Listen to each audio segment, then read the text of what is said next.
the British generally made the 13th colony in USA by thinking that like they don't want to give the one company, one charter company or any person the whole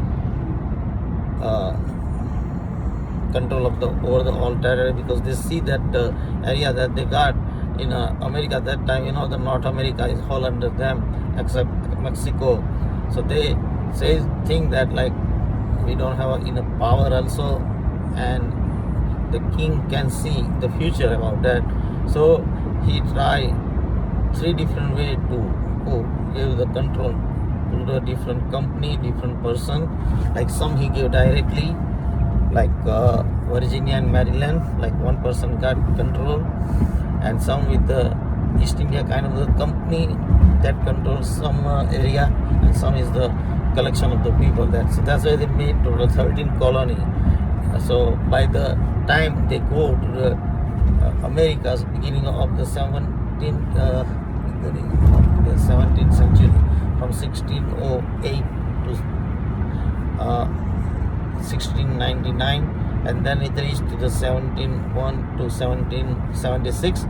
Then America started to wake up and start to demand for the freedom, because the rich people and the people who live in the United States that time, or America that time, not grow up listening any order from the London, and they see that like some of their financial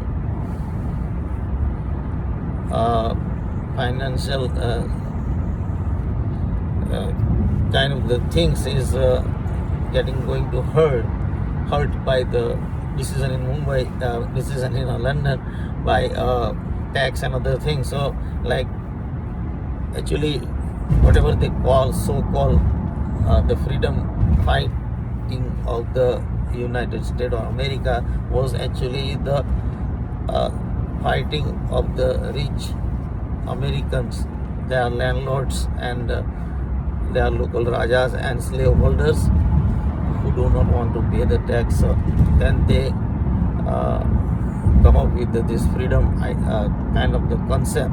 And that is the reason that time, if you see the history, there are so many people who oppose that thing, and that's why they call the loyalist. So there are like total division in America at that time. Like today we have between Democrats and Republican. There was the country was divided half and half between the loyalist and the freedom fighter or whatever it is. So it was good in a sense that the king has a 13 colony, and king rules by that way towards them. He never think about Canada that way. So once they lose the United States, king focus on mainly on the today's Canada, and that has some part from the French too. So today's America tried to invade today's Canada in 1812, but that time the king and some local settlers and local French settlers all get together and they save today's Canada, and then they realize that they cannot make the division like America in Canada. In order to survive the Canada need to become one strong nation, and that's what happened. And today also, not the Canada 100%, we can say it's still the Commonwealth country. Like their head of the state is still Commonwealth as a king. So New Zealand and Australia and Canada has still ruler is the king. Like so many times people say that, oh, this country is very rich and this country has this one, that one. I can only say that like if you see all the things behind that, like India has not that bad things, at least we have no foreign military occupation by any other country. Like you can say that Japan and Germany is very rich and very successful and all these things, but technically they are occupied by the US military base in their country. They cannot do anything. When Japan economy goes so fast in 1980s, 82, 83, and they are afraid that Japan's economy surpass the US's economy as a number one. There was a meeting in a Manhattan. It's called Manhattan Hotel in 1985 with the James Baker, the foreign minister of the America, with the Japan, British, and French, and other big country. I think British, French, Japan, and America, and maybe Germany or Canada, and they collectively decide that Japan currency must be devaluated. And do you believe that Japan know that to devalue the currency going to hurt their economy and they're gonna go in a recession, but they have no choice. They come up with that demand and they did that, and that's why there used to be the 225 yen for the $1 in 1985, and within 1 week it becomes 125 yen, and that took so much other reaction after reaction that in Japan the economy got froze, and it has a 0% increase in any kind of the GDP for the couple of years, for the decades, and for decades they have a interest rate that is for the zero. That is all. There still has that effect. Like today, China is compared with the USA, but USA no hand to tell the China to stop that.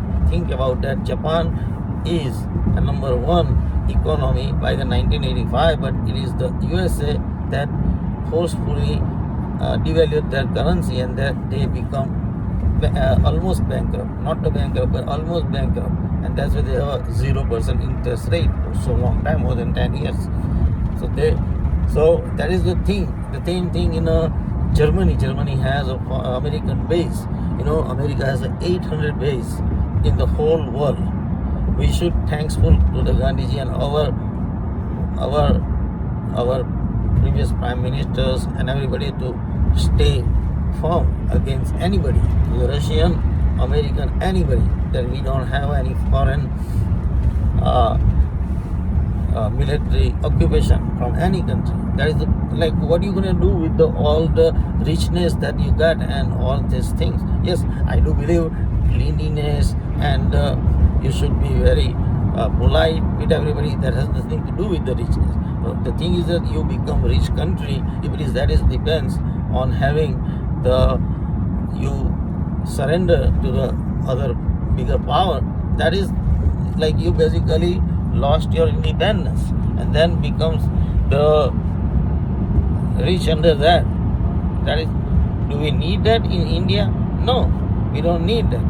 Think about that. If there is an 800 military installation of the America in all over the world, think about that. How many we have? We have in South Asia. There was an island between I think nearby the Madagascar or somewhere.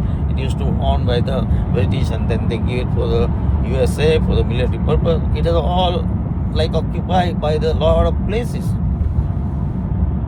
So this is the thing. This is the way British rule the people, and that's why it eventually came to the America, and that America ruled the same way. That's what we say. Thank you.